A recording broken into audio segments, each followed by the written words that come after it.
நேர்களே, கிட்டத்தட்ட பீகாருடைய தேர்தல் முடிவுகள் அறிவிக்கப்பட்டிருக்கிறது. 202 இடங்களில் அவர்கள் வெற்றி பெற்றாலும் பாரதிய ஜனதா, நிதிஷ்குமார், ஆர்ஜேடி பீகாரில் மிகப்பெரிய தோல்வியை சந்தித்திருக்கிறார்கள். பாஜக, நிதிஷ் மாபெரும் வெற்றியை பெற்றிருக்கிறது.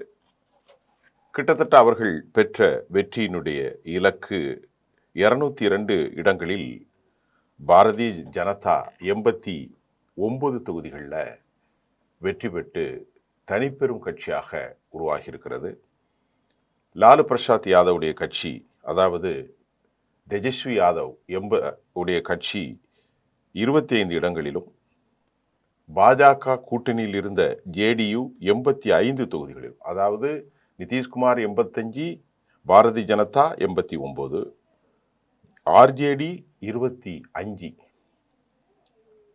அதே போன்று எல்ஜிஆர் 19 தொகுதிகள், காங்கிரஸ் 6 தொகுதிகள், ஹெச்எல்எம் 5 தொகுதிகள், ஒய்சியுடைய கட்சி 5, இப்படி 6 எல்லாம் 4, இடதுசாரிகள் 3, ஐஐபி, பிஎஸ்பி 1 தொகுதிகள். சரி, இப்போ இந்த தொகுதியில் பார்க்கும்போது ஒரு பயங்கரமான வெற்றியை அவர்கள் பெற்றிருக்கிறார்கள்.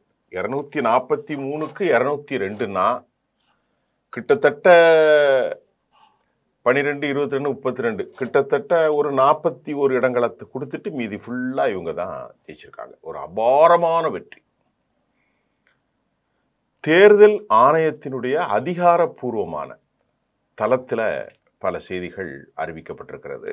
நேற்று மாலை கிடைத்த டேட்டால அதிகபட்சமாக 22.86 விழுக்காடு வாக்குகளை எந்த கட்சி பெற்றிருக்கிறது? முதன்மையாக பெற்றிருக்கிறது தேஜஸ்வி யாதவ், அதாவது லாலுடைய கட்சி. பாஜக 20.42%, கடந்த முறையை விட ஒரு 2.4% அதிகம். நிதிஷ்குமாரின் கட்சி 19.3% வாக்களை பெற்றுள்ளது. இந்த நிலையில் தனித்து பெரும்பான்மை பெற்ற கட்சியாக ஆர்ஜேடி கட்சி, அதாவது தேஜஸ்வி யாதவ் 3.8% குறைவாகவே பெற்றுள்ளது. அதே நேரம் நாம் இன்னொரு விஷயத்தையும் அங்கே கவனிக்கணும். 243 இடங்களை கொண்ட பீகாரில் ஆர்ஜேடி மொத்தம் 143 தொகுதிகளில் போட்டிட்டு, மறுபுறம் பாஜகவும் ஜேடியும் தலா 101 இடங்களில் போட்டியிட்டது. காங்கிரஸ் 61 இடங்களை கேட்டு போட்டிட்டு 6 இடங்களில் மட்டும்தான் அவர்களால் வெல்லும் சூழல் இருக்கிறது. மற்ற ஒவ்வொரு கட்சியும் 5 இடங்கள் தாண்டாத நிலையில் 5, 6 இப்படியே அவர்கள் சென்று கொண்டிருந்ததையும் நாம் பார்க்கக்கூடியதாக இருக்கிறது. பிரசாந்த் கிஷோர் தலைமையிலான ஜன்சுராஜ் கட்சி முகேஷ் ஷஹானினுடைய விகாஸ் இன்சான் போட்டியிட்ட எல்லா இடங்களிலும் தோல்வி அடைந்திருக்கிறதும் இங்கே குறிப்பிடத்தக்கது. சிறுபான்மையினருடைய, அதாவது பல தொகுதிகளில் முஸ்லிம்களுடைய வாக்குகளை ஒய்சி கடினமாக பிரித்துள்ளதாக கூறப்படுகிறது. இந்தியா கூட்டணியுடைய 25 தொகுதிகளில் அவர்களின் தோல்விக்கு காரணமாக இது அமைந்திருக்கிறது. பிரசாந்த் கிஷோர் தனி அணியாக போட்டியிட்டுள்ளார். அவரும் இந்தியா கூட்டணிக்கு செல்லக்கூடிய ஏராளமான வாக்குகளை பிரித்ததாக அரசியல் விமர்சகர்கள் சொல்கிறார்கள். பீகார் மாநிலத்தை பொறுத்தவரை மிதிலாஞ்சல், கோஷி, சரண், சீமாஞ்சல், ஷஹாபத் ஆகிய மண்டலங்கள் உண்டு. இதில் சீமாஞ்சல் மண்டலத்தில் 24 தொகுதி இருக்கிறது. பூர்ணியா, கதிக்கர், அராரியா, கிருஷ்ணா, ககஞ்ச் ஆகிய மாவட்டங்களில் இஸ்லாமியர்களும் அதிகமாக இருக்கிறாங்க, யாதவ் சமூக மக்களும் இருக்கிறார்கள். அதை போட்ட பிற்படுத்தப்பட்ட மக்களும் இருக்கிறார்கள். இந்த பகுதியில் தான் கடந்த தேர்தலில் அசாவுதீன் ஒய்சி 5 தொகுதியில் வென்றிருந்தார். இந்த தேர்தலிலும் ஒய்சிக்கு அதிக அளவில் ஆதரவு இல்லை என்று எதிர்பார்க்கப்பட்ட நிலையிலும் அவர் 5 தொகுதியை வென்றிருக்கிறார். என்டிஏ கூட்டணி வேட்பாளர்கள் அதிக அளவு முன்னிலை பெற்றிருக்கிறார்கள். சீமாஞ்சல் மண்டலத்தில் மொத்தமாக உள்ள 24 தொகுதியில் 10 தொகுதியில் என்டிஏ கூட்டணி வேட்பாளர்கள் வெற்றி பெற்றாங்க. அதெல்லாம் முஸ்லீம் மெஜாரிட்டி. 9 தொகுதிகளில் இந்தியா கூட்டணி வேட்பாளர்கள் முன்னிலை வகிக்கிறார்கள். இப்போ எல்லாம் முடிஞ்சுது. இந்த நிலையில ஜன்சுராஜ் கட்சிக்கு அதிக ஆதரவு இருப்பது இந்தியா கூட்டணிக்கு பின்னடைவாக மாறி இருக்கிறது. அது அவங்க இந்தியா கூட்டணியுடைய வாக்குகளை தான் அவங்க பிரிச்சிருக்கிறாங்க அப்படின்னு நம்ம பார்க்க முடிகிறது. இந்த எலெக்ஷனை பொறுத்தவரை 243 இடங்கள் இருந்திருந்தாலும் அதில் 143 இடங்களில் போட்டியிட்ட தேஜஸ்வி முதன்மை பெற்றிருக்கிறார். பாரதிய ஜனதா சம அளவில் அவர்கள் கூட்டணியில் 101 என்று போட்டியிட்டார்கள். அந்த போட்டியில் 85, 89 4 விழுக்காடு தான், 4 தொகுதிகள் தான் 2 பேருக்கு டிஃபரெண்ட் இருக்கு. இதுல இந்த வெற்றி தோல்விக்கு ஓப்பனா ஒரு பத்திரிகையாளராக சொன்னா நிறைய காரணம் இருக்கு. நான் முதன்மைப்படுத்துவது மிக முக்கியமான காரணம், 20 வருஷமா ஒரு கட்சி ஆட்சியில் இருக்கு, பெரிய அளவிலான வளர்ச்சி ஒன்றும் இல்லை, ஆனாலும் தலை சுற்றுகிற வெற்றியை அவர்கள் பெற்றிருக்கிறார்கள். இதற்கு காரணம் என்ன? இது ஒரு நியாயமா பேசும். தேனும் பாலும் ஓடவில்லை அந்த மாநிலம். வறுமை, வேலை வாய்ப்பு இல்லை, கட்டமைப்புகள் சீர்குலைவு எல்லாமே இருக்கு, மற்றபடி நன்மையும் இருக்கு. நிதிஷ்குமார் எல்லா சமூகத்தையும் அரவணைத்து செல்கிறார். அவர் ஒரு மதவாதி இல்லை, அவருக்கு எல்லாரும் வாக்களிப்பார்கள். ஒரு நல்ல மனிதர், ஒரு அமைதியானவர், ஜெயபிரகாஷ் நாராயணுடைய சீடர். பாஜக அப்படி இல்லை. இதையெல்லாம் தாண்டி ஒரு 20 வருஷத்துக்கு அப்புறமும் 15 வருஷத்துக்கு அப்புறமும் கொஞ்சம் கூட டஃப் ஃபைட் கொடுக்காம எதிர்க்கட்சிகள் தோல்வியை சந்தித்திருக்கிறார்கள். இழிவான அளவில் அங்கு சம்பவம் நடந்ததற்கு 3 காரணங்களை நாம் கோடிட முடியும். ஒன்று, மிக முக்கியமான காரணம், ஓட்சோரே என்று பேசப்பட்டாலும் அதில் பல நடவடிக்கைகள், அதில் நாம் அறிந்து கொள்ள முடியாத பல விஷயங்கள், சூட்சமங்கள் இருக்கிறது. இது கன்ஃபார்ம்டு, யார் சொன்னாலும் சொல்லாட்டாலும். இது காங்கிரஸ் கூட சொல்லாட்டாலும் கூட நான் சொல்கிறேன். ஏன்னா 45 லட்சம் வாக்காளர்களை அவர்கள் எடுத்திருக்கிறார்கள். 1 மாதம் மட்டுமே நேரம் கொடுக்கப்பட்டிருக்கிறது. இந்த குறுகிய காலத்தில் பிஎல்ஏ மூலம் நடவடிக்கைகள் மேற்கொள்ளப்பட முடியாது, குறுகிய காலம். ஆக இந்த வாக்கு விவகாரத்தில் திட்டமிட்டு நடத்தப்பட்டிருக்கிறதா, எதிர்க்கட்சிகளின் வாக்காளர்கள் பறிக்கப்பட்டிருக்கிறார்களா என்ற கேள்வி வரும் நாட்களில் கிடைத்துவிடும். அதற்கான சாத்தியம் 100க்கு 101% அதிகம், அதில் எந்த டவுட்டும் இல்லை. அது பாஜகவினுடைய நடவடிக்கைகளை நாம் கடந்த தேர்தலில் உறுதிப்படுத்தலாம், ஸ்டிங் ஆபரேஷன் மூலமாகவும் உறுதிப்படுத்தக்கூடியதாக இருக்கிறது, அதில் எந்த டவுட்டும் இல்லை. இரண்டாவது, காங்கிரஸ் கட்சி 61 இடங்களை பெற்று எந்த வேலையும் செய்யலை. அவங்க எந்த வேலையும் செய்யவும் மாட்டாங்க. ஆனால் முதலமைச்சர் வேட்பாளராக அறிவிப்பதற்கு தயம் செய்வார்கள். காங்கிரஸ் கட்சி பெரிய செட்பேக்கு காரணம் அவர்களுடைய பணி சரியாக நடைபெறவில்லை.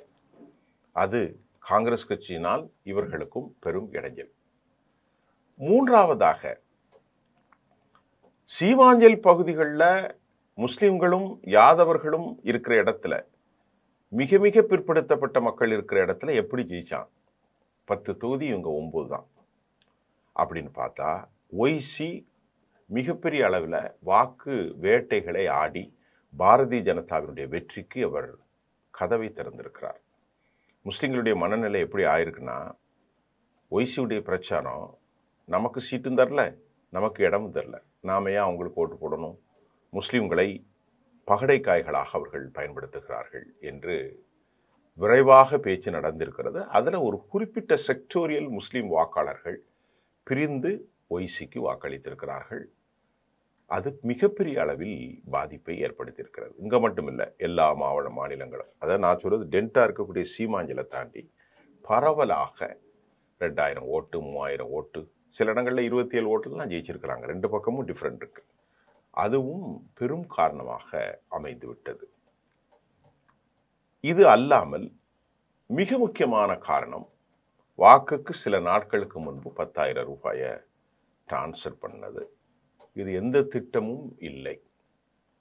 இதுதான் இந்த 3 காரணங்களையும் நான் சொல்லலாம். காரணம் 1, அதாவது எஸ்ஐஆரின் சீர்திருத்தங்களின் மூலம் எதிர்க்கட்சிகளில் பெரும்பான்மையான வாக்குகள் கபலீகரம் செய்யப்பட்டிருக்கிறது. அந்த வாக்குகள் அவர்கள் சரிபார்ப்பதற்கான கால அவகாசம் வழங்கப்படவில்லை, வெறும் 1 மாதம். கடைசியா தேர்தல் கமிஷன் அறிவித்தது கூட 7,42 லட்சம் என்று அறிவித்தார்கள். டிஸ்டில்டு வாக்காளர்கள் ஃபில்ட்ரேட் பண்ண பிறகு கடைசியில் 3 லட்சம் கூட வந்துட்டு 7,45 லட்சம் வந்திருக்கு. இதெல்லாம் தொகுதிக்கு 5,000 10,000 வாக்கு. இப்போ நம்ம ரிசல்ட் வரும்போது தெரியும். இரண்டாவது காரணம், களத்தில் காங்கிரஸ் சரியாக பணியாற்றவில்லை. அதே சமயம் காங்கிரஸுக்கு தேஜஸ்வி கிடைக்கக்கூடிய முஸ்லீம் வாக்குகள் முழுமையாக ஒய்சியால் சூறையாடப்பட்டிருக்கிறது மட்டுமல்ல, ஜனசுராஜ் கட்சியும் பாரம்பரிய வாக்காளர்களை ஈர்த்திருக்கிறது. அதற்கு காரணம் அவர் ஒரு புதிய முகமாக வந்தது என்ற செய்திகளும் இன்று காலை வந்திருக்கிறது. இது 2. 3வது காரணம் குறிப்பாக